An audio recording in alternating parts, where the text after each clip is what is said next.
What if a newspaper could damage someone's reputation not by what it says outright, but by what it implies? Well, today we're going to dive into a story where the real battle wasn't just about the words on the page, but about the powerful narrative that was being told between the lines. So let's start with a big question here. Can a news story really ruin a reputation without making a direct accusation? Can it do it just through suggestion, tone, and some clever framing? Well, as a recent high court ruling shows, the answer to that is a big, resounding yes. And right at the heart of this whole thing are two very public figures, film producer Stephen Belafonte and his ex-wife Melanie Brown, who, millions of us know as Mel B from the Spice Girls. And because they're so high profile, any story about their personal lives was pretty much guaranteed to get a ton of attention. Okay, so this all kicked off with an article that was published by the Sun newspaper back in mid-2024. A story that, pretty soon, would find itself right under a legal microscope. Now, check out this headline. The first thing you see right away is the emotional framing, Mel's pain. Before you've even read a single word of the story, a narrative is already being built. You've got a victim, and by implication, you've got a perpetrator. And the article itself was a masterful blend of all these really serious allegations, including a mysterious drone and a police call-out. You see what they're doing? It paints a picture of this ongoing pattern of behavior, connecting the past to the present in your mind. And the timing of this, the timing is absolutely crucial. This story dropped right in the middle of family court proceedings that were happening over in England. And in those proceedings, a restraining order that Mel B had gotten against Belafonte was actually thrown out by the court almost as soon as he had a chance to respond. The article, it didn't really give you that full context, which of course just amplified its potential for reputational damage. So, this all brings us to the courtroom. But here's the thing about a defamation case. Before you can even start arguing if a story is true or false, you first have to agree on what the story actually means. And that, my friends, is where something called a meaning hearing comes in.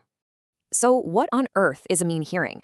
Well, think of it like this. It's a preliminary round where a judge literally steps into the shoes of an average reader, not a lawyer, just a regular person, and decides on the one single natural impression that the article creates.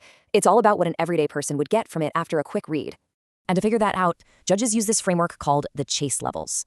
Think of it as a scale of how serious the accusation is. Level 1 is the absolute top, the most serious. It basically means the article is saying he is guilty. Level 2 is a step down, suggesting there are grounds to suspect him. And level 3 is the lowest, just saying there are grounds to investigate. Where an article lands on this scale is a massive, massive deal for the rest of the case. So, with the stage set, Stephen Belafonte sued the Sun. Now let's get to the good part and look at how the judge, Mrs. Justice Collins Rice, actually ruled in this really critical meaning hearing.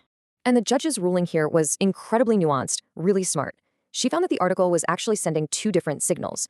For all those historical allegations in the US, she ruled it was a chase level 1. That's a straight-up imputation of guilt. The average reader, she said, would take it as fact that he had harassed Mel B. But for the more recent stuff in the UK, she decided it was a chase level 2, grounds for suspicion. So what does that all mean? Well, this was a huge victory for Stephen Belafonte. The court officially confirmed that the Sun's article wasn't just reporting on claims. No, it was implying his guilt on some things and strong suspicion on others, and both of those are seriously defamatory.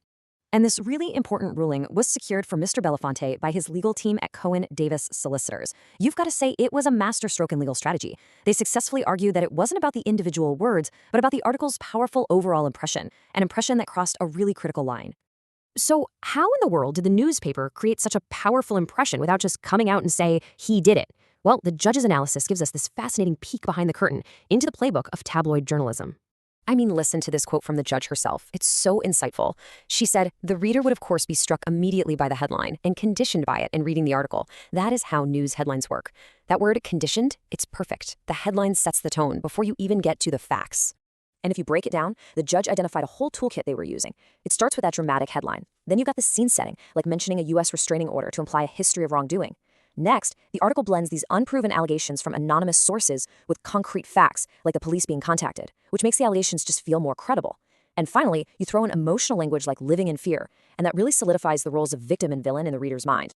The key to her whole ruling was that she didn't analyze this article like a lawyer picking apart every single sentence. Nope. She read it holistically, the way you or I would, in just a few seconds. She considered the flow, the tone, the pictures, the overall impression to figure out what it really meant. So, beyond all the celebrity drama and the legal arguments, what does this case actually teach us as people who read the news every day? Why does this even matter? Honestly, this case is a masterclass in media literacy. It's a reminder to always question a headline that's trying to tell you how to feel.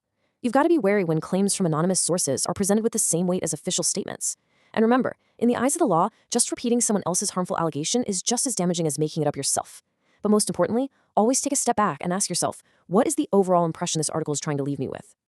And that leaves us with one final, really crucial question. The media has immense power to shape public perception. We all know that. So in a world of fast-moving news and celebrity stories, where do you think the line should be drawn between just reporting on an allegation and subtly but powerfully implying guilt? Let us know what you think in the comments.